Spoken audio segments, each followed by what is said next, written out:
sumamente. Y vamos entonces a ir viendo los evangelios en paralelo, como les decía, los cuatro, lo que tienen algunos y de los cuales tal vez carecen otros, lo que es en común para los cuatro y lo que es en común para los sinópticos, y ahí vamos a ir viéndolo en orden cronológico. El inicio, habíamos comenzado a hablar sobre el prólogo de San Juan, ¿verdad? Vamos a estudiar el prólogo de San Juan en su profundidad. Ustedes saben que el prólogo de San Juan es bien difícil, no es fácil. Vamos a ir a nuestra Biblia de Jerusalén. Todo el que tenga Biblia de Jerusalén, el que no tiene la Biblia de Jerusalén, pues puede buscar en su Biblia católica el capítulo 1 el Evangelio de San Juan. Y vamos a ver lo que es el prólogo. Acuérdense que el prólogo no nos está narrando ningún hecho histórico, sino que nos está narrando algo teológico, que va mucho más allá del simplemente hecho histórico, como nos narra, por ejemplo, la infancia Lucas, ¿no? Lucas nos habla sobre la infancia de Jesús, cómo Jesús nació, todo el proceso que vamos a estudiar más adelante, pero este prólogo, como su nombre lo indica, es prólogo porque, digamos, es lo que está antes de la narración histórica y por lo tanto es todo un background interesante sobre la historia de Jesús antes de hacerse carne. Lo que nos dice el Evangelio de San Juan es que en el principio existía la palabra estaba con Dios y la palabra era Dios. Y esto, ¿verdad? Quedó bastante claro en el encuentro nuestro del miércoles pasado, donde hablábamos que la palabra de Dios es Jesús como verbo eterno, que existe desde siempre y para siempre, que estaba con Dios y era Dios. Hablamos sobre la generación que surge en Jesús del Padre, igual el Espíritu Santo. El credo es muy claro. Lo que no estamos claros somos muchas veces nosotros, porque nos cuesta trabajo entender, ¿verdad? Pero el Catecismo de la Iglesia Católica, cuando nos habla del credo, es sumamente claro. Nos dice que el Hijo de Dios es consubstancial con el Padre. ¿Qué quiere decir? Que forma una misma substancia. ¿Qué quiere decir una sustancia? Desde el punto de vista filosófico, una sustancia es un ser, ¿verdad? Un ser. Si yo, por ejemplo, tengo este teléfono, ¿ya? Y yo lo parto a la mitad o lo divido en pedazos, aunque yo divida muchos pedazos, yo no voy a tener dos teléfonos, ¿verdad que no? Nunca voy a tener dos teléfonos. Si yo lo parto a la mitad, yo no puedo decir, tengo dos teléfonos. No, es uno solo, sigue siendo uno solo. Solo que yo al partirlo es un teléfono roto o un teléfono partido, pero es uno solo. Es lo mismo que hacemos con un billete. Yo tengo un billete de $1, si yo lo rajo a la mitad, yo no tengo $2, tengo un solo billete. Lo que quiere decir es que es una sustancia, ¿verdad? Un ser es una sustancia. Cuando se habla de substancia, subsistere, en latín, subsiste quiere decir que existe por sí mismo. O sea, el billete de dólar, si yo lo rajo a la mitad, no tengo $2, tengo un solo dólar, ¿verdad? Que se ha rajado a la mitad y es una sola substancia. Subsister en inglés quiere decir que existe por sí mismo, lo que quiere decir que la mitad de dólar no existe por sí misma. Yo lo rajé a la mitad y no va a existir $1 más $1, no, es un solo dólar. Por lo tanto, cuando lo rajo a la mitad, las mitades no existen por sí mismas. No sé si ustedes me logran seguir, pero no existen por sí, sino que existen en la unidad del ser. Y la unidad del ser la da el dólar, ¿verdad? El dólar pegado. O sea, el dólar cuando ya le pongo la precinta y lo pegué de nuevo. Eso lo que nos está diciendo es que la sustancia o el ser es uno solo, es indivisible, no se divide. Lo mismo pasa en Dios. Dios tiene una sola sustancia y una sola esencia y una sola naturaleza. Ojo, substancia, subsiste en sí, pero no subsiste en cuanto a pedazos de Dios. No, es uno solo, como el dólar. Lo raspo a la mitad, pero sigue siendo un solo dólar. Dos mitades, pero un solo dólar, ¿verdad? Yo no tengo $2, sino tengo uno solo. Entonces, subsiste por sí mismo, o sea, es una sola substancia, es una sola esencia y una sola naturaleza. ¿Por qué? Porque en su naturaleza divina es uno, ¿verdad? Es completo, no tiene doble esencia, ni doble sustancia, ni doble naturaleza, sino uno solo. Cuando hablamos de esto, tenemos que entrar en profundidad a entender filosófica y teológicamente la realidad de Dios, que Dios no es tres pedazos, sino que es un solo Dios que subsiste como uno solo, pero se manifiesta en tres personas. Y claro, obviamente son personas diferentes. El Padre no es el Hijo, no es un transformer. Ojo con esto. El Padre no es el Hijo no es el Espíritu Santo no es el Padre ni el Hijo. Cada uno tiene su personalidad.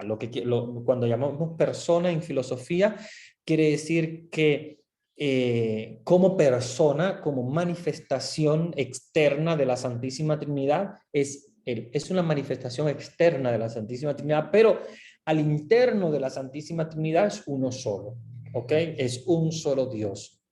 Entonces entiéndanlo un poco desde el punto de vista, como les decía, del dólar, para que lo entendamos. Yo tengo un dólar y, como les decía, yo enseño la mitad del dólar, pero es una manifestación y tú dices, oh, es un dólar. Tú no ves la otra mitad, te la estoy escondiendo, pero tú dices, es un dólar. ¿Por qué? Porque viste es una mitad. Pero eso no quiere decir que esa mitad exista aparte como un dólar aparte. No, es todo el dólar. Solamente que yo estoy viendo una manifestación del dólar que es una mitad. ¿Ok? Eso es para que lo entendamos desde el punto de vista un poco humano, pero acuérdense que esto es muy abstracto desde el punto de vista filosófico y teológico. Pero para que lo entendamos desde el punto de vista humano es más o menos lo mismo que les decía del dólar. Entonces, el Padre es como esa manifestación que yo veo, ¿verdad? Del dólar en la mitad, pero digo, no, es que no es Él solo Dios. Él es Dios con el Hijo y con el Espíritu Santo. ¿Qué pasa en la generación? En la generación hay un acto, hay un acto que sale del interno de Dios y se manifiesta y de alguna manera como que origina o genera un ser que en este caso, o una persona en este caso que es la segunda persona de la Santísima Trinidad, que es el Hijo, consubstancial del Padre, de la misma naturaleza que el Padre, ¿verdad? Por quien todo fue hecho, etcétera, etcétera, como rezamos, pero es el mismo Dios, no es otro Dios, sino es el mismo Dios. Y el Espíritu Santo, nosotros decimos, procede del Padre y del Hijo. ¿Ok? El Hijo es generado por el Padre, el Espíritu Santo procede del Padre y del Hijo, porque como les digo, es como una fuerza de unión entre el Padre y el Hijo, como San Agustín lo llama. El Padre es el amante, el Hijo es el amado, el Espíritu Santo es el amor. Es esa fuerza que los une, pero acuérdense que es lo mismo, ¿no? Es el mismo ser con su misma esencia y naturaleza. Cuando algunos de ustedes me preguntaban y terminamos la clase de la vez pasada, ¿cómo sucede la generación? Yo lo voy a explicar desde el punto de vista tomista, ¿verdad? Que es la filosofía que la Iglesia Católica acepta para poder entender la Santísima Trinidad. La filosofía tomista, que es la filosofía de Santo Tomás de Aquino. Tomás de Aquino dice, para que nosotros entendamos qué cosa es la generación, Tomás de Aquino dice, el intelecto genera una idea, ¿ya? Yo, por ejemplo, puedo generar una idea desde mi propia creatividad, ¿ok? No sé, puedo generar una idea de felicidad, por ejemplo, ¿no? Yo tengo una idea de qué cosa es la felicidad. Mi intelecto, dice Santo Tomás, genera una idea, ¿ya? La genera, no la crea, ojo, no la crea, porque crear quiere decir sacar algo que no existía, ¿ya? Pero generar no, generar ya existe, simplemente lo genero. O sea, la idea de felicidad estaba ya en mi cabeza, yo la estoy generando, ¿ok? Pero ya la idea estaba en mi intelecto. ¿Cómo? Tal vez descompuesta de alguna manera, estaba de alguna manera como no completa. Entonces yo la genero, pero yo no la saco de la nada. Yo la saco de ya mi experiencia con la felicidad. Ya, yo tengo una experiencia con la felicidad, pero eso ya estaba en mi intelecto cuando yo generé la idea de felicidad. Lo que quiere decir que ya la idea estaba allí y se genera. Lo mismo pasa con Dios, dice Santo Tomás. Dios Padre, cuando genera a su Hijo, es como el intelecto que genera una idea. La idea no es diferente al intelecto porque ya la idea estaba en el intelecto antes. O sea, la idea de felicidad estaba en mi mente antes de yo generarla. ¿Ya? Solamente mi intelecto le dio forma, ¿verdad? La formó, la generó, pero ya estaba. O sea, nadie me habló de la felicidad, no, ya estaba en mi intelecto. Entonces, al yo hablar sobre la felicidad, estoy generando una idea en mi pensamiento, en mi intelecto, genero esa idea, pero no estoy creando la idea, porque la idea ya existía. Entonces, el Padre no crea al Hijo, porque el Hijo ya existía, digamos, como en el intelecto de Dios y se genera por un acto que se llama la generación, que es diferente a la creación. La creación, Dios nos creó a nosotros, porque nosotros no existíamos desde antes. Sí nos creó. A Jesucristo no lo creó. A Jesucristo simplemente lo generó. O sea, la segunda persona de la Santísima Trinidad generada por el Padre, como la idea de felicidad es generada por mi intelecto a través de la creatividad. ¿Ok? Y el Espíritu Santo, lo mismo. El Espíritu Santo todavía es más fácil porque el Espíritu Santo es más fácil entenderlo porque es una procesión.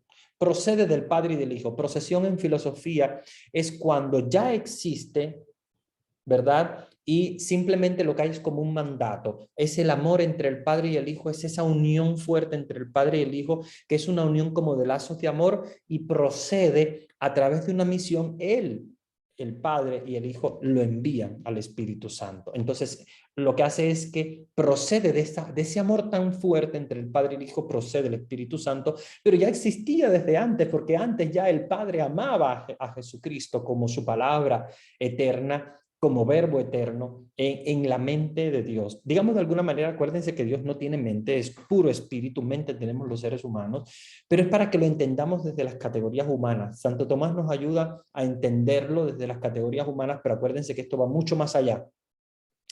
Va muchísimo más allá, porque probablemente ustedes me puedan decir ahora muchísimas interrogantes que pueden tener, porque yo les estoy haciendo una comparación con el dólar, con el intelecto, que todo esto es humano, no tiene nada que ver con Dios, va mucho más allá. Esto, Santo Tomás dice, es como una especie de analogía, llama Santo Tomás. Analogía quiere decir, es como un símil, una comparación, pero acuérdense que no es igual. ¿Ok? No va a ser nunca igual a lo que nosotros pensamos con nuestra cabecita que es muy sumamente pequeña ante el conocimiento de Dios que es muy grande, que es un misterio. De hecho, yo lo que les estoy hablando es tratando de entender el misterio que nunca va a ser entendible, pero es tratando de escudriñar un poquito el misterio para ver hasta dónde yo puedo comprender el misterio, pero nunca vamos a entender el misterio. Probablemente ustedes me digan, padre, esto que me habló del pensamiento, de la idea, de la generación, del intelecto, yo me quedé frito. Y yo les puedo decir, yo también, porque cuando leí la Suma Teológica de Santo Tomás, uf, se queda uno frito. ¿Por qué? Porque es un misterio. Y como misterio no va a tener nunca una racionalidad plena, plena. Dice Benedicto XVI, que ustedes saben que es uno de los magníficos estudiosos de la teología, estudioso, nunca vamos nosotros a llegar a entender racionalmente el misterio, pero la fe y la razón no están desligadas, sino que van juntas. Y yo puedo hacer que mi fe sea un poquito más racional, pero nunca pretendan racionalizar completamente la fe porque no es racional, ¿ok? Simplemente nosotros tratamos es como la cueva de Platón. A mí me gusta mucho hablar de la cueva de Platón, porque Platón decía, lo que nosotros conocemos es como una imagen, cuando una cueva, dice Platón, imagínense que existe una cueva, ¿ya? Nosotros estamos dentro de esa cueva oscura, fuera están los objetos, la realidad inteligible, y hay una velita, dice él, como una especie de una candela, que ilumina a los objetos y se proyectan en la pared de la cueva. Y dice, lo que nosotros vemos es simplemente la sombra que se proyecta en la cueva. Es lo mismo que hacen cuando te hacen un ultrasonido. Lo que ellos están viendo es un reflejo de una luz, pero ellos no están viendo específicamente tu hígado o ningún órgano interno. Ellos lo que están viendo en una pantalla es el reflejo de lo que hay adentro de ti. Lo mismo. Lo que nosotros estamos viendo es el reflejo de Dios, pero nunca vamos a poder verlo cara a cara hasta lo que llamamos nosotros la visión beatífica, que será al final de los tiempos donde veremos a Dios cara a cara. En la visión beatífica sí nosotros vamos a verlo cara a cara y vamos a entender finalmente quién es Dios. Pero ahora, como somos materia, obviamente no vamos a poder comprender totalmente. Pero esto que les estoy diciendo es como un acercamiento un poquitico al misterio de Dios y de la Santísima Trinidad. Entonces, ojo con esto, lo que quiero que entiendan como misterio es que Jesús no fue creado. El Espíritu Santo tampoco, que Jesús ha sido generado como palabra eterna del Padre y el Espíritu Santo procede de los dos, pero ya existían desde el principio, existían estas tres personas que digamos que son las tres manifestaciones de Dios, pero en un Dios, uno, indivisible, indivisible completamente. En toda acción del Padre está el Hijo y el Espíritu Santo. En la creación estaban. En la redención en la cruz estaba el Padre y el Espíritu Santo. Y en la santificación que hace el Espíritu Santo de la iglesia estaban también el Padre y el Hijo. Solamente que la manifestación de Dios es a través de una persona específica, la persona del Padre, la persona del Hijo y la persona del Espíritu Santo. ¿Ok? Es un misterio muy hermoso, pero a la vez también muy difícil de poder comprender. ¿Dudas hasta aquí? Ustedes me dirán, muchas. Dudas, comentarios. Yo creo que nunca ustedes habían escuchado anteriormente una explicación racional de la Santísima Trinidad. Creo que lo que hemos escuchado siempre ha sido, ¿verdad? ¿Verdad? El credo, lo que hemos... Padre, buenas noches. Buenas noches. Disculpe, es algo excelente que, bueno, por mí que yo entiendo. Pude entender que Dios es una sola persona. No, Como usted dice, no. estaba Ojo, no es una sola persona, tres personas. tres personas en un solo cuerpo, No, algo así. no, es tres personas en un solo ser. Ya, porque Él estaba al principio, en la creación y todo eso. Excelente.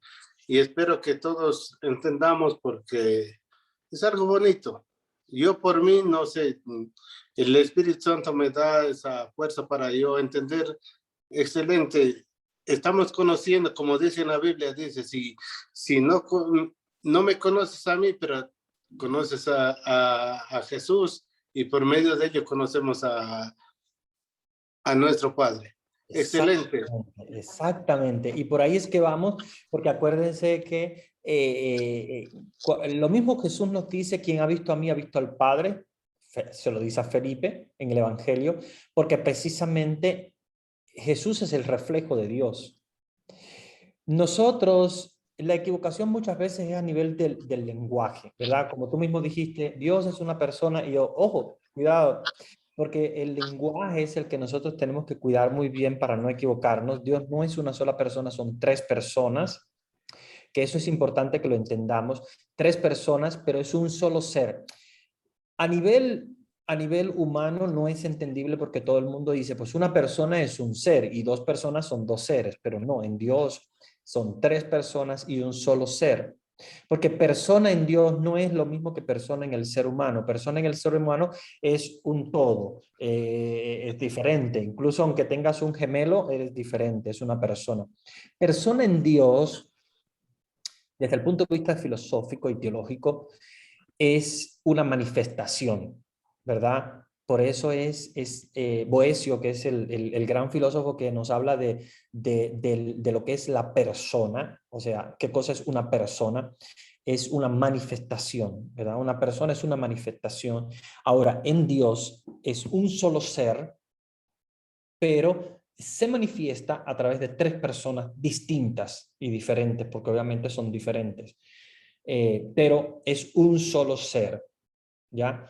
Y debemos entender que en Dios no hay división alguna, ¿verdad? Como lo que les hablaba del dólar, asimismo pasa con Dios. Tú puedes romper un dólar a la mitad, pero no van a ser $2 nunca, va a ser un solo dólar, ¿ya? Entonces es indivisible, es uno solo. Dios no se divide, Dios es uno solo, un solo ser. Tú puedes decir que es un solo ser, una sola esencia, una sola naturaleza, pero no puedes decir que es una sola persona porque obviamente no. Personas son tres manifestaciones de Dios. Y esa es la epifanía, ¿verdad? La epifanía es Dios que se manifiesta a través de tres personas diferentes, pero uno solo, un solo Dios, único y verdadero y eterno. ¿Dudas hasta aquí? Porque quiero que esto quede claro antes de meternos ya más profundo en el prólogo de San Juan. ¿Dudas, preguntas, aclaraciones, comentarios?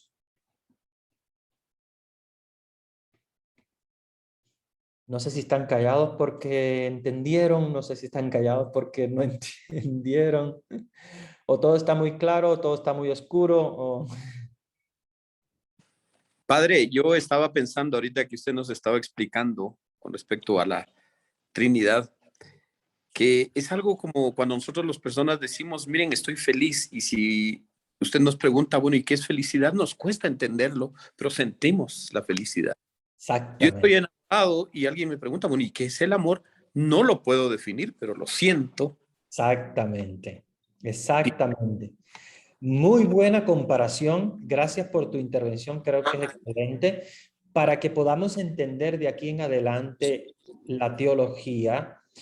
Tenemos que abrir nuestro entendimiento a poder comprenderla no materialmente, porque acuérdense que no es, en teología no es 2 más 2 igual a 4, sino que lo intentamos como tú nos estás hablando sobre la parte, digamos, abstracta.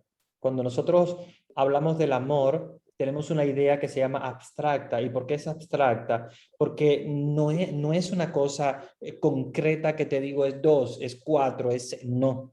Es una idea abstracta porque va más allá de la materia, se abstrae de la materia. Abstracción quiere decir sale de la materia. Entonces, cuando yo me hago la abstracción, y esto es una de las cosas que yo les voy a pedir a ustedes, que se ejerciten en la abstracción, es salir de lo material, de lo encajonado, decir 2, 4, 6, no, salir de eso para tener esa idea abstracta, que es una idea más espiritual sobre Dios. Y como tú nos hablas sobre, por ejemplo, el concepto de felicidad, el concepto de amor, yo no puedo explicártelo. Yo sé qué cosa es, pero no podría decirte, ¿verdad? Es esto o es esto o es lo otro. Igual lo de la idea que les hablaba del intelecto. ¿Cómo se genera una idea en el intelecto? Yo no lo podría explicar, ¿verdad? Lo que nos dice Santo Tomás es que la idea ya existía en mi mente. Yo no la estoy creando, yo la estoy generando, ¿verdad? Está la generación de la idea. Y lo mismo pasa con el verbo divino. El Padre genera al Hijo. Pero si lo vamos a la abstracción, tenemos que entender que ya el Hijo existía y es como el pensamiento de Dios. Más bien, el verbo es la palabra de Dios. Entonces se genera por un acto de Dios, como el acto de pensar, como el acto del intelecto. Asimismo pasa con la generación. Y entonces Jesucristo toma ser en concreto como segunda persona de la Trinidad con un acto generativo de Dios, o sea, como que Dios generó su verbo, el verbo de Dios, pero ya existía, ya estaba en Dios, como estaba en mi mente el concepto, por ejemplo, de felicidad, de amor, etcétera, estaba en mi mente y soy yo, ¿verdad? Porque yo no puedo decir Humberto y la idea que él tiene de amor como algo diferente o aparte, no, no soy yo, porque está en mí, es mi intelecto. Yo no la he sacado de dentro de mi intelecto, está dentro de mi intelecto, mi idea. Entonces, lo mismo pasa con Jesús. Jesús no sale del Padre como si fuera una cosa diferente. No, ya estaba en el Padre. Como la idea de felicidad, como la idea de amor está en mi mente y soy yo, soy yo.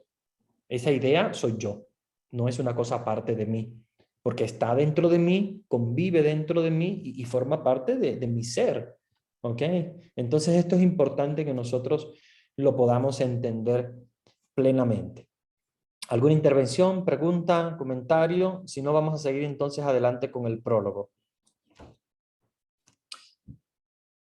Versículo 3 del capítulo 1 de San Juan.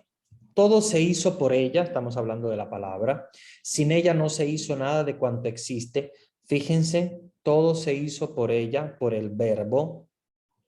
¿Por qué? Porque el verbo existía y estamos hablando de Jesucristo. Todo se hizo por Jesucristo. Sin Jesucristo no se hizo nada de lo que existe.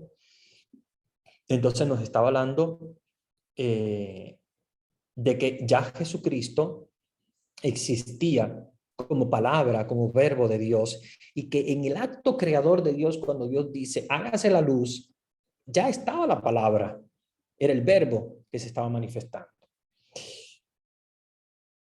Versículo 4. En ella estaba la vida y la vida era la luz de los hombres. O sea, Jesús es vida, es luz. Y la luz brilla en las tinieblas y las tinieblas no la vencieron. Hubo un hombre enviado por Dios, se llamaba Juan. Este vino para hacer un testimonio, para dar testimonio de la luz, para que todos creyeran por él. No era él la luz. Acuérdense que Juan el Bautista no era la luz, sino que él va a dar testimonio de la luz. Versículo 9. La palabra era la luz verdadera que ilumina a todo hombre que viene a este mundo. En el mundo estaba y el mundo fue hecho por ella, y el mundo no la conoció. Vino a su casa y los suyos no la recibieron, pero a todos los que la recibieron les dio el poder de hacerse hijos de Dios, a los que creen en su nombre, la cual no nació de sangre ni de deseo de hombre, sino que nació de Dios. Y la palabra se hizo carne y puso su morada entre nosotros y hemos contemplado su gloria, gloria que recibe del Padre como Hijo único, lleno de gracia y de verdad. Fíjense que nos está hablando de una cosa hermosa, ¿verdad? Que es este prólogo de San Juan, como la palabra de Dios que existía desde antes de la creación del mundo, viene a acampar entre nosotros, viene a hacerse hombre como nosotros, pero no deja de ser Dios. No deja de ser Dios. Entonces, acuérdense que en la antigüedad había muchísimas herejías y hubieron herejías donde, por ejemplo, el arrianismo, Arrio, que fue un sacerdote, decía que Jesús no era Dios, que era el Hijo de Dios, pero no era Dios, como si fuera diferente. Entonces ahí nos encontramos ante una herejía sumamente fuerte, porque una de las cosas que la iglesia le dijo a Arrio fue, si Jesús no era Dios, entonces quien murió en la cruz no era Dios, era un hombre, el Hijo de Dios. Y si Dios no murió entonces en la cruz, ¿cómo vamos a entender nosotros, los seres humanos, la redención? ¿Por qué? Porque si cualquier hombre, aunque sea hijo de Dios o quien sea, muere en la cruz, los seres humanos no vamos a redimirnos. La redención viene porque Dios mismo es el que muere en la cruz. Y Jesús es Dios. Y por ser Dios, muere también en la cruz. Y al morir Dios en la cruz, entonces podemos entender el misterio de la redención. Si muere un hombre, no hay redención. No hay redención. Porque no es sangre divina, es sangre simplemente humana. Entonces, ojo con esto porque no podemos caer en la herejía. Dios muere en la cruz. Dios da su vida por nosotros en la cruz. Y es Dios mismo el que muere para redención de los hombres. Este es un misterio también muy interesante que podemos entender a la luz de las Sagradas Escrituras y poderlo entender como misterio. Jesús no es un simple hombre, como han querido presentarlo, ya le digo, el arrianismo, que fue la primera herejía, pero también los testigos de Jehová en la actualidad. Cuando hablo de Arrio, fue de los primeros en la iglesia, incluso antes del concilio de Calcedonia, ¿verdad? Cuando nos habla de Jesucristo como verdadero Dios y verdadero hombre. Versículo, dijimos, estamos en el versículo 12, terminamos, vamos al versículo 13. La cual no nació de sangre ni de deseo de hombre, sino que nació de Dios. Versículo 14, que es el clásico. La palabra se hizo carne y puso su morada entre nosotros y hemos contemplado su gloria. Gloria que recibe del Padre como Hijo único, lleno de gracia y de verdad. Juan da testimonio de él y clama, este era del que yo dije, el que viene detrás de mí, se ha puesto delante de mí porque existía antes que yo. Entonces, acuérdense que Jesús nace después de Juan, pero ya Juan nos está anunciando de que existía en el principio, Juan el Bautista, ¿ya? Este era del que yo dije, el que viene detrás de mí, se ha puesto delante de mí porque existía antes que yo. Pues de su plenitud hemos recibido todos gracia tras gracia. Porque la ley fue dada por Moisés y la gracia y la verdad nos han llegado por Jesucristo. Entonces, la ley vino por Moisés, la norma, la normativa, ¿verdad? Moisés nos dio la ley, la norma, ¿verdad? Dios a través de Moisés, obviamente. Pero la gracia y la verdad nos han llegado por Jesucristo. ¿Por qué Juan nos habla que gracia y verdad nos viene de Jesucristo? Pregunta para ustedes. La ley vino por Moisés, eso la entendemos. ¿Por qué Juan está diciendo que gracia y verdad nos viene por Jesucristo?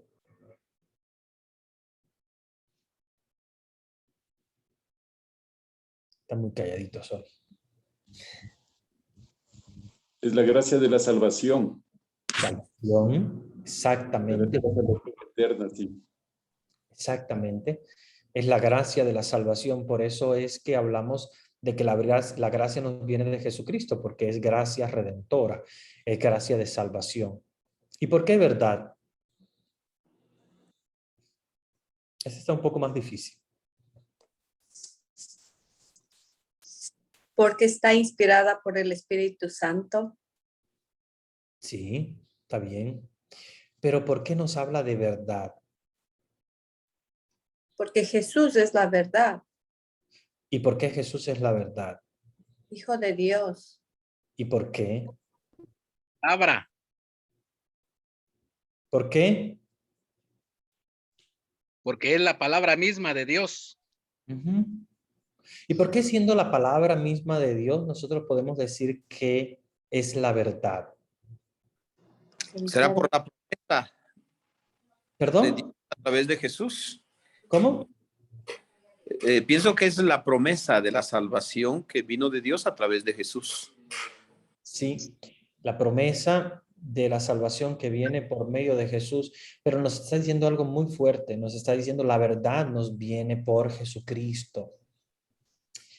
¿Qué quiere decir? Que anteriormente nosotros no teníamos la verdad, tal vez no la teníamos la verdad plena.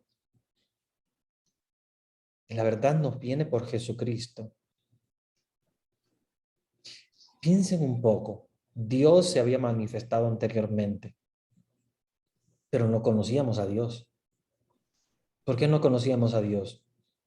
Porque nadie lo había visto, apenas Moisés se le había manifestado en la zarza ardiente, pero no habíamos conocido a Dios verdaderamente. ¿Qué pasa con Jesucristo?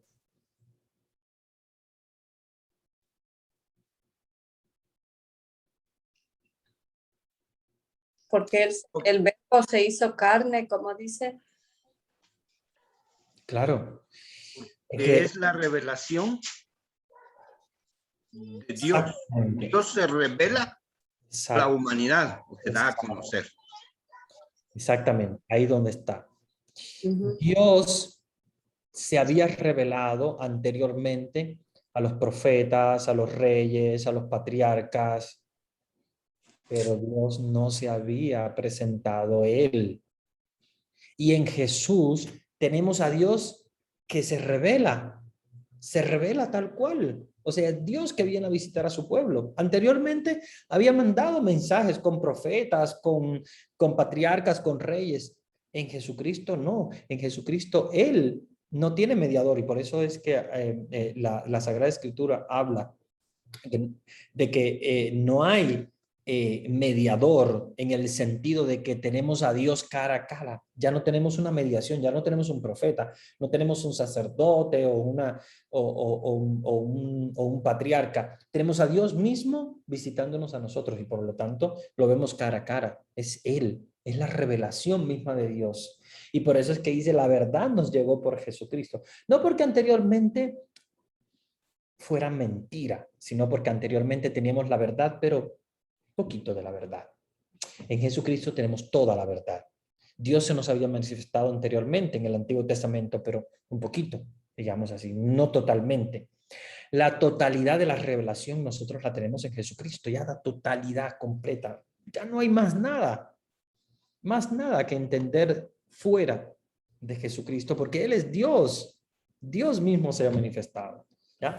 Claro, que nosotros los seres humanos no podamos entender la totalidad de la revelación de Dios, pero es por nuestra imperfección, porque somos seres materiales, porque somos carnales. Pero Dios se manifestó completamente. A Dios no le queda absolutamente o no le quedó nada oculto. Se manifestó Él mismo, vino a revelarse, vino a hacerse carne en medio de nosotros. Gracias por esa reflexión muy bonita. Creo que esto es importantísimo que lo entendamos porque la verdad y la gracia nos han llegado por Jesucristo. Nos llegó salvación y la revelación total de Dios. Seguimos en el versículo 17, porque la ley fue dada por Moisés y la gracia y la verdad nos han llegado por Jesucristo. A Dios nadie lo ha visto jamás. El Hijo único que está en el seno del Padre, Él lo ha contado. ¿Ven? O sea, la verdad ha llegado por Jesucristo, se nos ha revelado. Dios se nos ha revelado, Dios mismo. Y este fue el testimonio de Juan, cuando los judíos enviaron donde él, desde Jerusalén, sacerdotes y levitas a preguntarle, ¿quién eres tú? Él confesó y no negó, yo no soy el Cristo. Y le preguntaron, ¿qué pues? ¿Eres tú Elías? Él dijo, no lo soy. ¿Eres tú el profeta? No. Y aquí tenemos diálogo para entender quién realmente fue Juan el Bautista y poder entender en comparación Juan el Bautista con Jesús y poder entender también el bautismo que predica Juan el Bautista, que es un bautismo de conversión. No sé si lograron ver los cuatro evangelios en comparación o en paralelo. Lo que les compartimos en el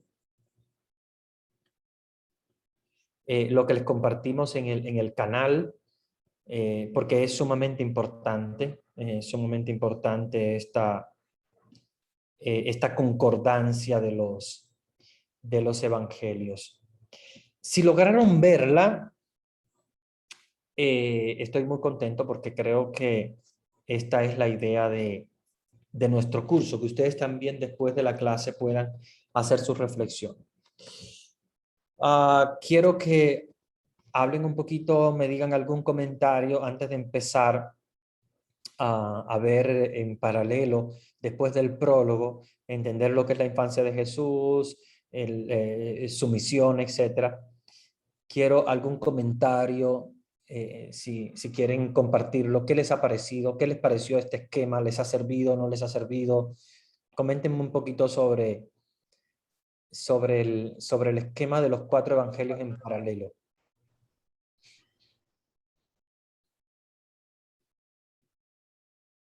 ¿Le fue útil, no le fue útil? ¿Consideran algo que ya conocían antes o algo nuevo?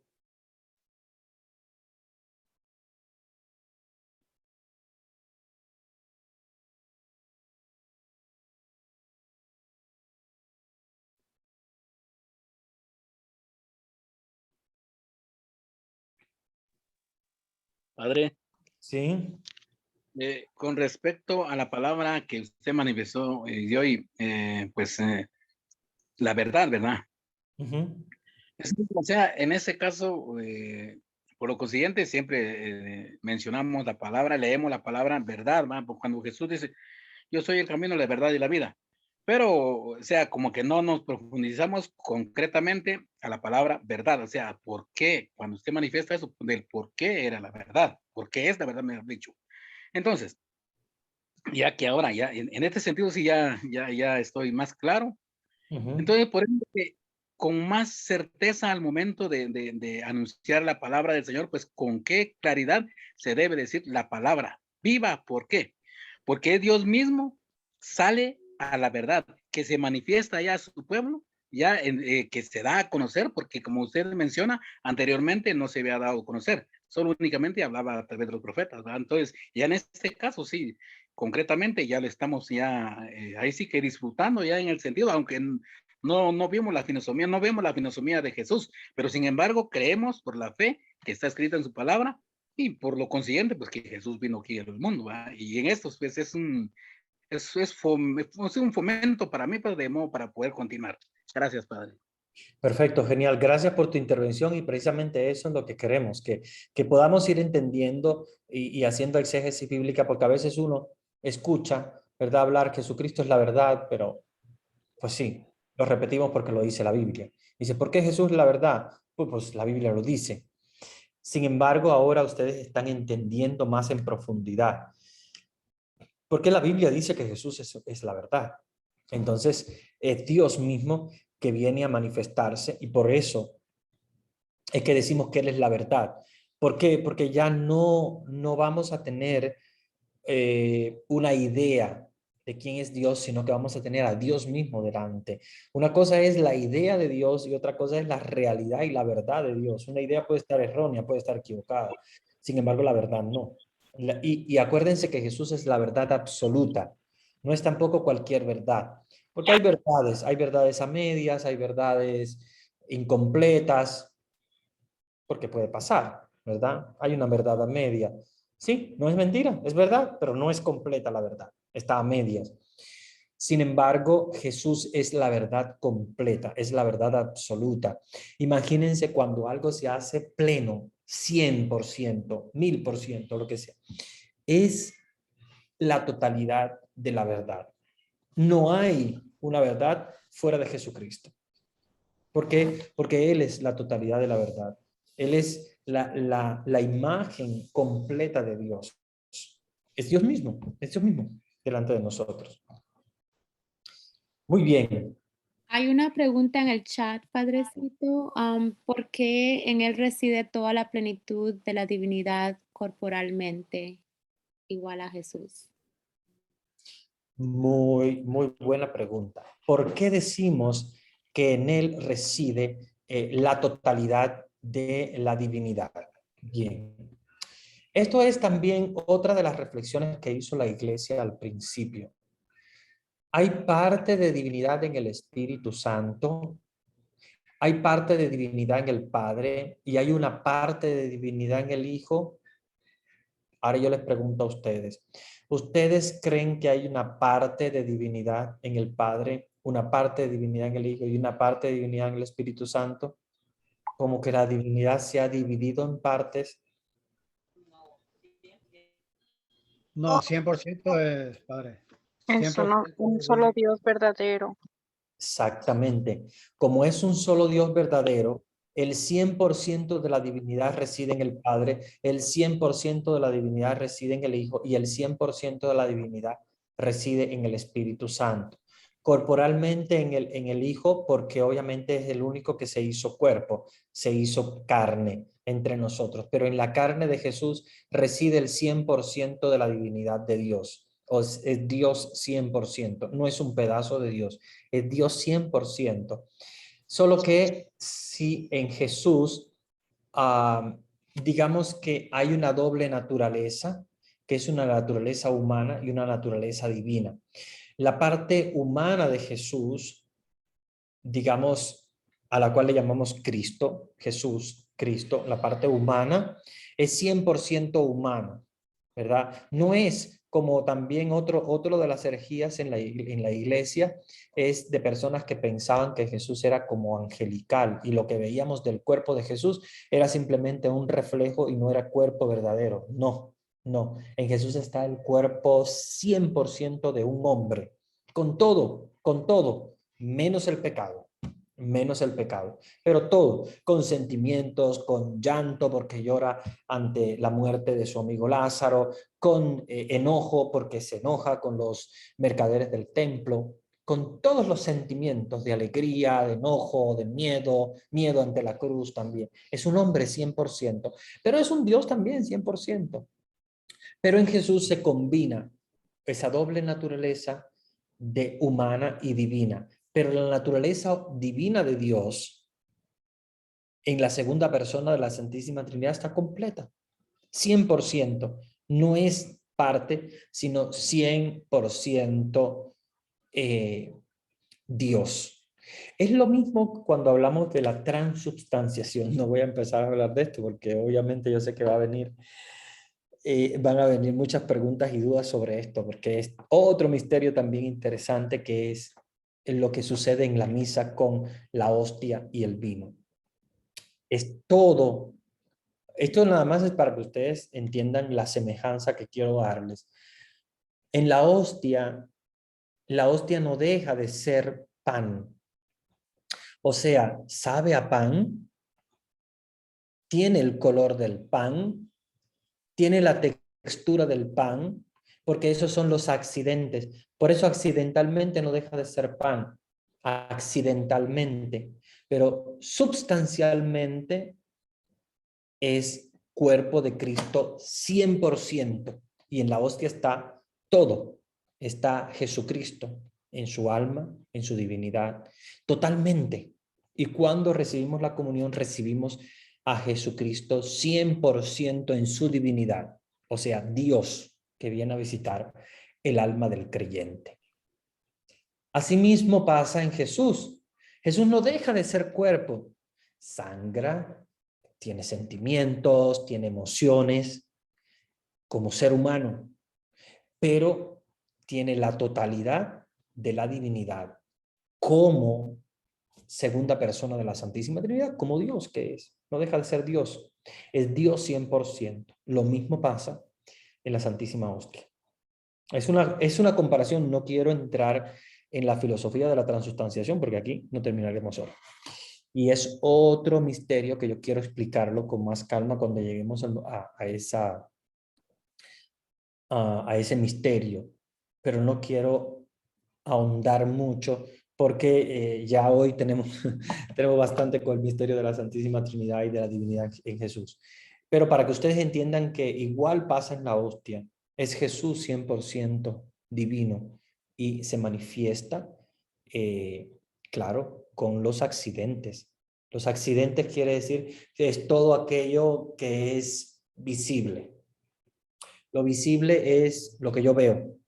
Veo el color del pan, veo el sabor del pan, veo la textura del pan y esos son los accidentes, lo que yo veo. Sin embargo, la substancia es la esencia, lo que está dentro, o sea, lo más profundo, el ser.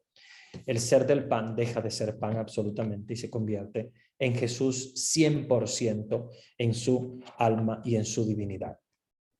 Entonces, en Jesús no deja de ser cuerpo, sigue siendo un cuerpo material, un cuerpo que obviamente comparte con nosotros todo excepto el pecado, pero es 100% divino, está 100% la divinidad de Jesús, perdón, de Dios en Jesús, de Dios en Jesús. No sé si hay otra pregunta para antes de empezar con el tema de la infancia.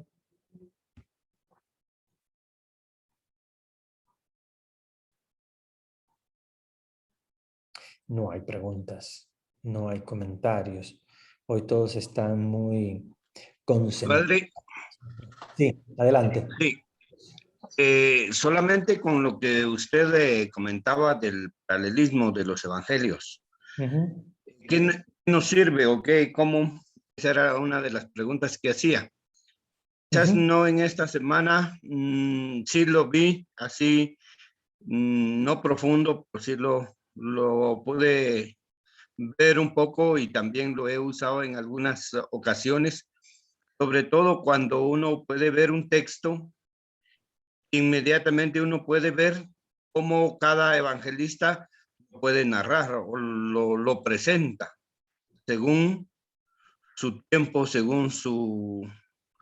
según lo que cada evangelista, cómo realmente uno puede ver ahí cómo lo narra uno, cómo lo narra el otro, y sacar una conclusión en sí dentro de los 2, 3 o a veces 4 de lo que la narración. O sea que sí es importante, sobre todo para uno poder estudiar un texto. Exactamente. Gracias por tu intervención. Esa es la idea que yo quería con ustedes. Ahora les voy a compartir la pantalla para que ustedes puedan observar de nuevo este paralelismo y vean cómo nosotros tenemos en la primera columna todo el resumen de la historia de Jesús. Si nosotros leemos un evangelio, por ejemplo, Mateo, vamos a ver aspectos de la vida de Jesús, pero no todo. Si yo leo Marcos, voy a ver aspectos, pero no todo, porque ustedes ven que Marcos está presente en algunos temas, no en todos. Lucas está presente en algunos también, no en todos, ¿verdad? Porque hay espacios en blanco de Lucas.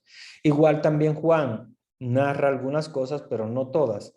Entonces, cuando ya yo veo esta primera columna con todos los temas, ya es, digamos, como quien hace un resumen de los 4 evangelios y coloca todo lo que los evangelios nos deben narrar, que es partiendo desde el prólogo de San Juan, que fue lo que vimos ahora, y entrando en la infancia de Jesús hasta culminar al final precisamente con los grandes misterios de la fe. Vean cómo culmina con lo que nosotros, ¿verdad?, llamamos la Semana Santa, que son los grandes misterios de la fe, la resurrección, la ascensión y el envío misionero.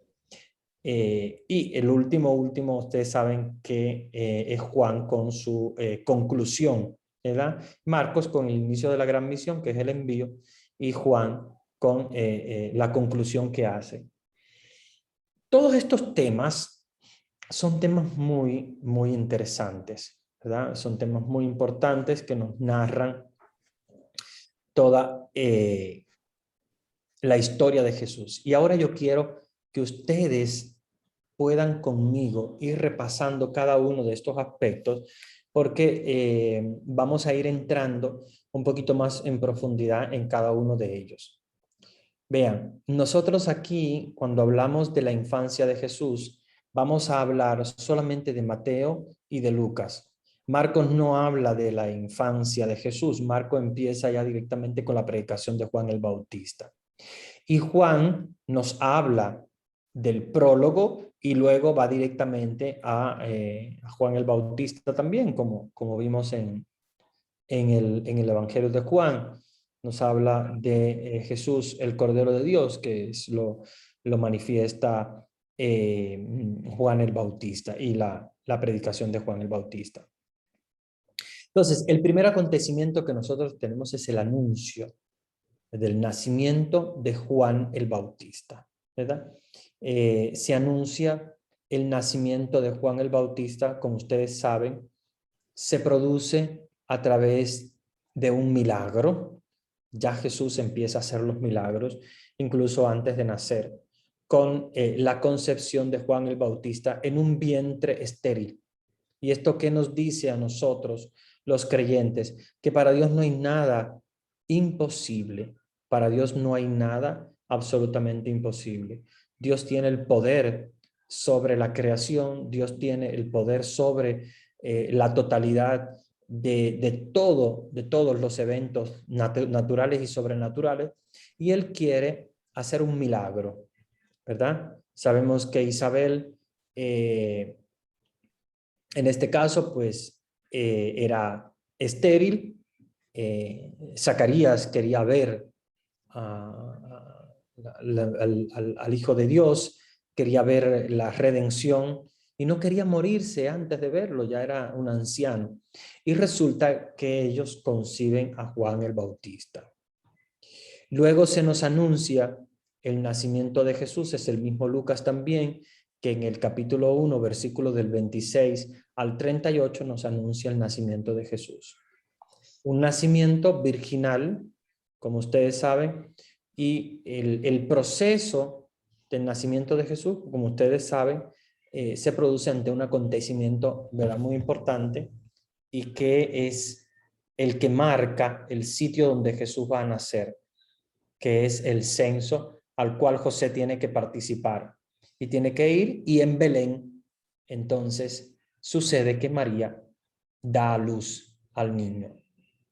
Ya yo les comenté anteriormente que si ustedes visitan Galilea o Nazaret en específico, donde vivió Jesús, ustedes se darán cuenta de que no era una casa de gente muy pobre.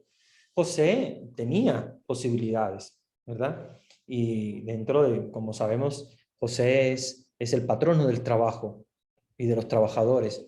José era un trabajador. José se buscaba la vida.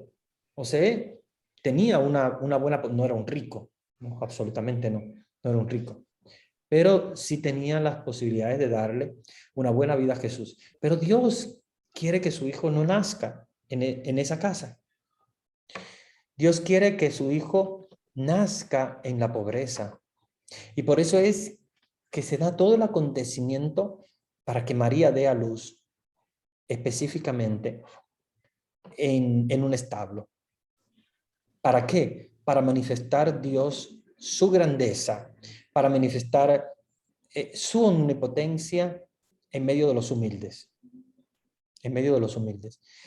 Uno de los aspectos interesantes que a mí me gusta mucho, sobre todo cuando estudié la vida de San Francisco de Asís, que como ustedes saben fue el primer creador, no sé si lo saben, si no lo saben, es importante como curiosidad que sepan que San Francisco fue el primero en crear un nacimiento como nosotros lo creamos, que creamos el pesebre, cuando se acerca la Navidad lo hacemos en la casa, o lo hacemos en las iglesias, o lo hacemos en los parques, y vemos nacimientos en muchos lugares. Se coloca el arbolito y bueno, se adorna todo en torno al nacimiento. Ahora se hace así de esa manera. San Francisco lo hizo de un modo muy interesante. San Francisco, ¿qué hizo? Él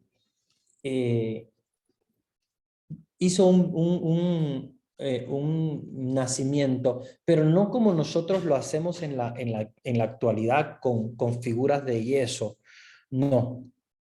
Después, obviamente, se empezó a hacer con figuras de yeso, pero el primer nacimiento de la historia que se hace, nacimiento, cuando me refiero al nacimiento, digo a una representación del nacimiento de Jesús.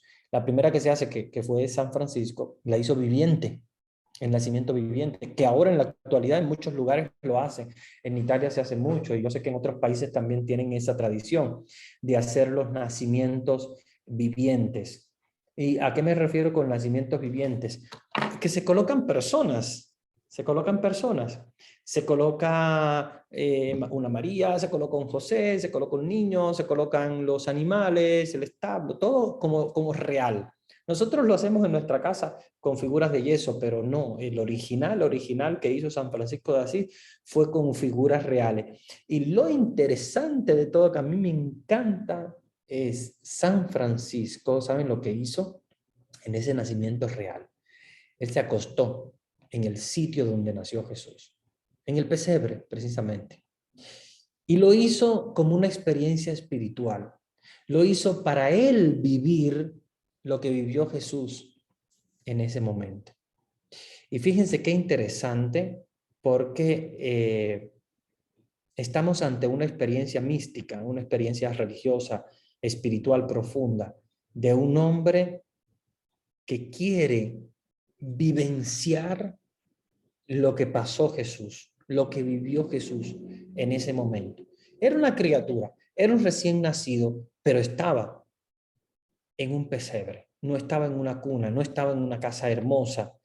Nació entre los humildes de los humildes y los más humildes de los humildes. Y San Francisco quiso hacer eso. Lo hizo en un lugar que se llama Grecho, que si ustedes tienen la oportunidad de visitar Italia, esa zona es hermosa, la zona Umbria.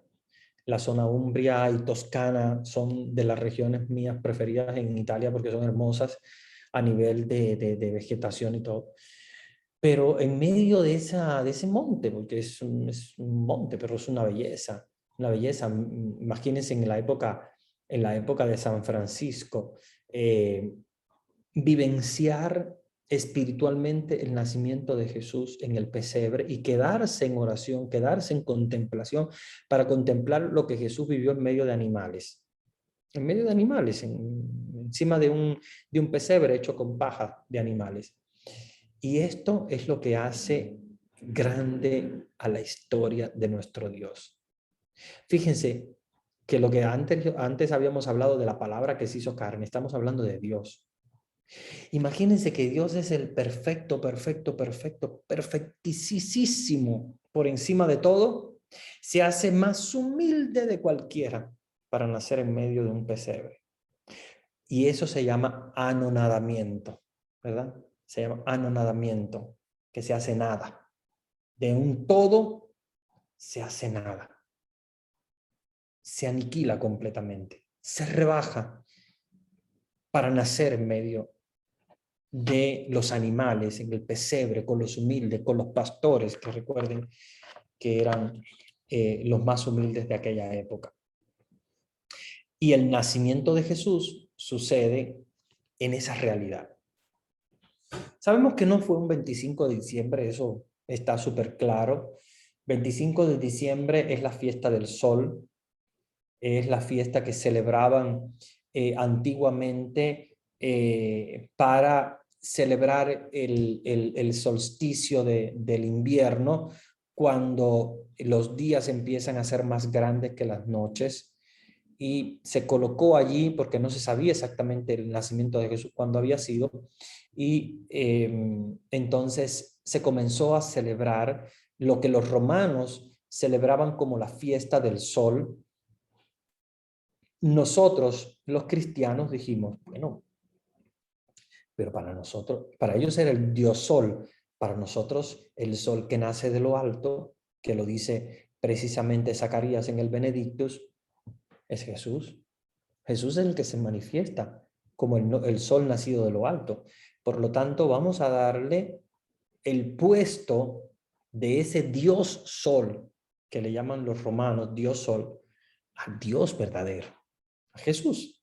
Entonces, ahí colocaron la fiesta del nacimiento de Jesús en la Navidad, pero recuérdense que no tiene absolutamente nada de histórico, porque de hecho, esa fecha, que es una fecha un poco fría en Israel, no podían estar los pastores fuera a esa hora tampoco en la noche. Normalmente no es una estación en la cual los pastores salen a pastorear y mucho menos a ver una estrella en esa frialdad de la noche. Por lo tanto, según los datos que se tienen, que son datos también astronómicos de cuándo salió la estrella de Navidad, aquella estrella que guió a los magos del Oriente, la fecha sería una fecha más cercana a lo que nosotros celebramos con la Pascua, o sea que prácticamente sería en torno a los meses de marzo o abril, incluso puede haber sido mayo también. No hay una exactitud. Tampoco nos interesa a nosotros ahora averiguar cuál fue el día exacto del nacimiento de Jesús porque no tenemos la fecha. María tampoco al parecer la comunicó a nadie la fecha del nacimiento de Jesús, pero sí sabemos que no es el 25 de diciembre. Solamente el 25 de diciembre es representativa para entender que era la fecha en la cual se celebraba el Dios Sol y los cristianos en aquella época en Roma dijeron, bueno, pues para nosotros el Dios que es Sol, que nace de lo alto, es Jesús. Por lo tanto, nosotros vamos a celebrar a Jesús. Y como ya tenía la celebración de la Pascua, porque la Pascua sí es exacta, porque obviamente coincide con la Pascua judía, entonces colocaron allí el nacimiento de Jesús. Dijeron, bueno, pues eso, celebremos a Jesús, celebremos como el nacimiento de Jesús, como el cumpleaños de Jesús. Y por eso quedó la Navidad establecida el 25 de diciembre, pero no se sabe con exactitud que no es el 25 de diciembre, pero no tenemos la fecha exacta de cuándo fue. Tampoco nos preocupa, no nos preocupemos tampoco porque son cosas superficiales ahora saber cuál es exactamente el día en el cual haya nacido Jesús. Lo que sí tenemos con exactitud son las fechas de la Pascua porque coinciden con toda la tradición judía. María visita a Isabel. Aquí hay todo un contenido espiritual bien profundo. María visita a Isabel. Como les decía, y quiero presentarles, ahora que les estoy compartiendo pantalla, voy a un momentito a dejar de compartir pantalla, porque les voy a presentar ahora, para que ustedes se den cuenta, todo lo que hizo María en ese momento, para poder llegar al sitio donde residía Isabel, ¿ya? Entonces, fíjense, se los voy a presentar con Google Maps para que ustedes se den cuenta en la realidad. Les voy a compartir la pantalla porque esto yo sé que va a ser muy curioso para ustedes porque yo sé que muchos no lo saben y muchos que no han visitado la tierra de Jesús no saben, no conocen la tierra de Jesús. Nosotros vamos a dar una asignatura sobre geografía bíblica, donde vamos a estudiar también toda esta geografía. Pero una de las cosas que yo quiero que ustedes entiendan y sepan es que María, cuando va a visitar a su prima Isabel, que es en esta región que se llama Ein Karem, que es donde vivía su prima Isabel, ella sale de Nazaret, que era donde ella vivía con José, ¿verdad? Como sabemos, ahí en Nazaret está la casa de María, la casa suya, la casa de de sus padres, y está también la casa donde ella se fue a vivir con José como prometida. Recuérdense, como prometida de José. Claro, ella antes de convivir con José, ya ella había recibido el anuncio del ángel, y por eso es que ella se queda como traumatizada, porque dice, ¿cómo voy a tener yo un hijo si yo simplemente estoy de novia con José? Ella dice, estaba comprometida con él, pero es un compromiso que, como ustedes saben, en aquella época es como un noviazgo. Son novios, donde el novio iba a visitarla a su casa, en Nazaret mismo, que vivía ella, pero visitaba a la casa de sus padres, pero todavía no se había ido a vivir con José. Cuando ya, obviamente, se aparece el ángel en sueños a José, ahí es donde José toma la iniciativa de, sí, toma a María como tu esposa, y ya entonces se comprometen para vivir juntos y no repudiarla, como decía, ¿verdad? Al principio en secreto, porque eso podría costarle a María la lapidación, la hubiesen lapidado, la hubiesen matado a pedradas. Entonces, lo que les comentaba es que vivían en Nazaret, y María, que tendría alrededor de unos 3 meses de embarazo, se va a atender a su prima Isabel, que ya era anciana y que tenía 6 meses de embarazo. María, con 3 meses de embarazo, sale de Nazaret, y aquí, si ustedes logran ver el mapa, yo lo voy a agrandar un poquito, no, me quedó demasiado grande y quiero que vean la distancia. Sale de Nazaret, como yo les comentaba ya en otra clase, les he comentado que ellos salían en grupos.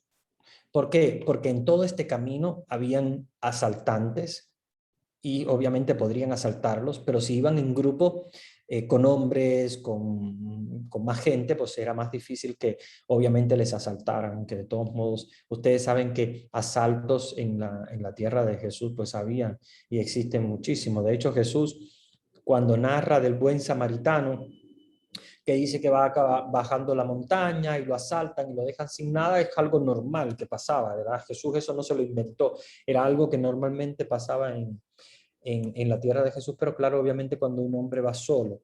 En este caso, María, no suponemos, porque obviamente en la escritura no habla, pero suponemos que hacía lo mismo que hacían todos los de la época, que era esperar afuerita del pueblo, en la salida del pueblo, y empezaban a acumularse personas, como cuando uno quiere tomar un bus, que el bus hasta que no se llena no sale, y entonces van juntándose la gente, solamente que no iban en bus, sino que iban en camello o a pie, y salió de Nazaret, ¿verdad? Con ese grupo de gente, y ellas fue a Jerusalén, obviamente, porque era el rumbo que llevaba la caravana. Iban siempre con destino a Jerusalén, y de allí, obviamente, ella va a esta región que, como ya les había dicho, se llama Ein Karem.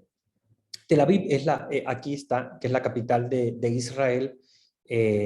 Para que ustedes vean, lo voy a alejar más para que vean la trayectoria. Ella sale de Nazaret y viene y hace este recorrido largo. Fíjense que prácticamente recorre todo, es un recorrido de casi todo Israel, inclusive pasa cerca de Tel Aviv, que es la capital actual, la capital de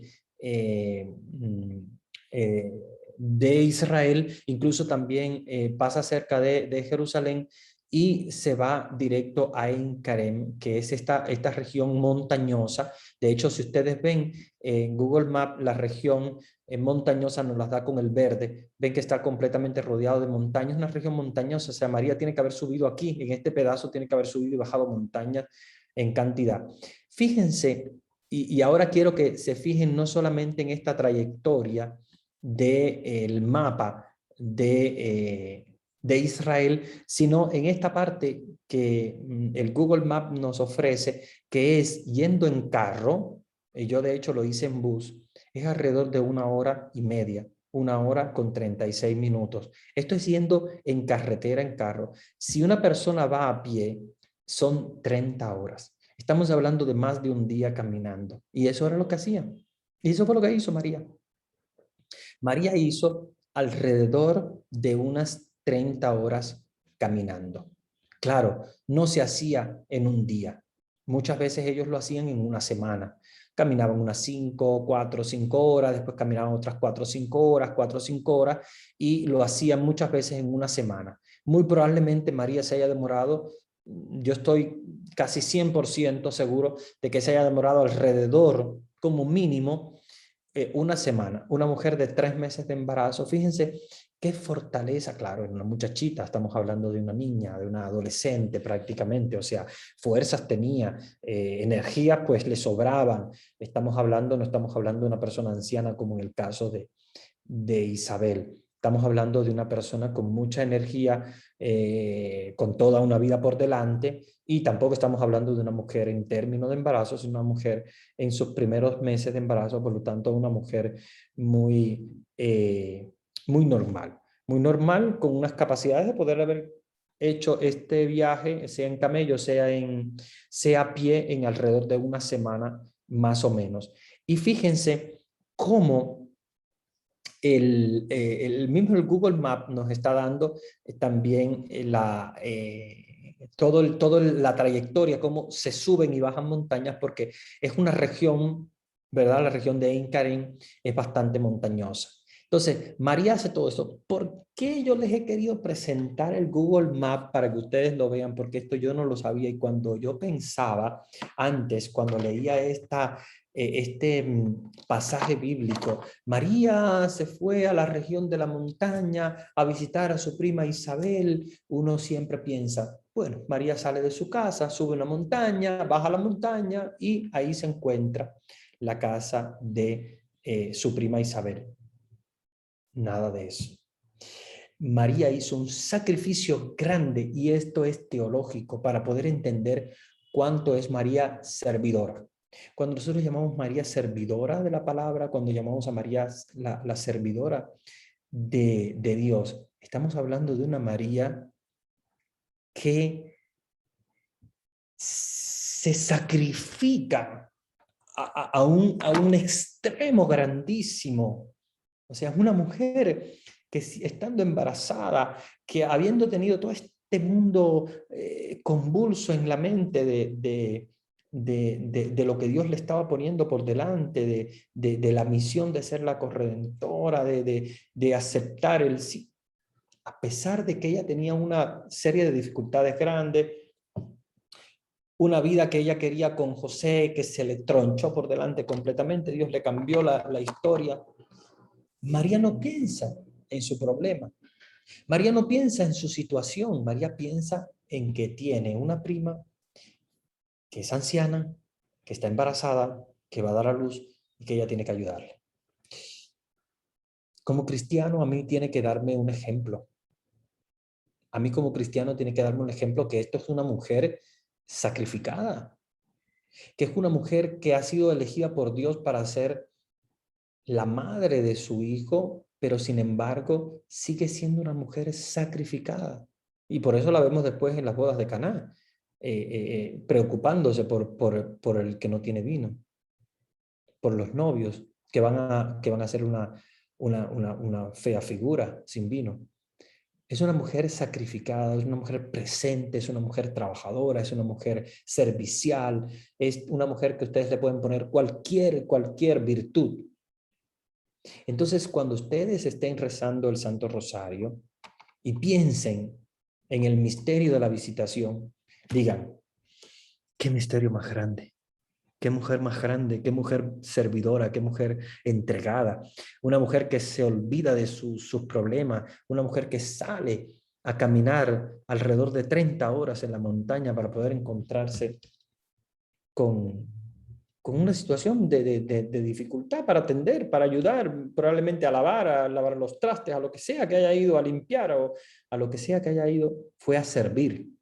Entonces, cuando decimos María servidora, no piensen que es una María como nosotros la vemos en las imágenes que está sentada en un trono y tal. Sí, María es reina y obviamente la celebramos como reina.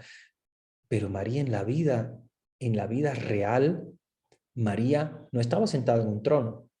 María estaba sirviendo. María llegó al trono por el servicio. Y María llegó a ser reina por el servicio. Es la mujer del servicio, es la madre del servicio, es la madre del sacrificio. Y esto es algo que yo quería presentarles porque yo sé que muchos de ustedes seguramente pensaban como yo pensé también antes cuando conocí la historia de María, pues yo pensaba cuando la Biblia me dice la región montañosa de Encarem, pues yo no sé nada de geografía yo decía eso, no sé nada de la geografía bíblica, pero yo me imagino a María subiendo una montaña, probablemente una montañita, ni siquiera una montaña muy alta. Y llegar a la otra orilla y encontrarse con Isabel. No, el sacrificio fue fuerte. Pararse afuera de un pueblo a esperar a que llegaran tal vez hombres que le acompañaran o personas que le acompañaran para no irse sola y hacer todo ese viaje rumbo a Jerusalén y de allí también probablemente seguir otra caravana como hacían en aquella época. Acuérdense que no existía el transporte como lo tenemos ahora, ¿verdad? Ahora yo en la actualidad pues sí tengo el transporte y de hecho yo fui en bus y pues, me habría demorado como alrededor de 1 hora y media, máximo 2 horas, pero es muy sacrificado. Bueno, no hemos tomado hoy el recreo y yo quiero dejarles estos 20 minutos de recreo porque siempre teníamos esa tradición cuando damos las clases de Biblia de dejar el recreo a veces para el final o a veces en el intermedio. Vamos a dejarlo para el final para que piensen y en este momento, ¿verdad? De María Visitadora. Piensen en María Visitadora.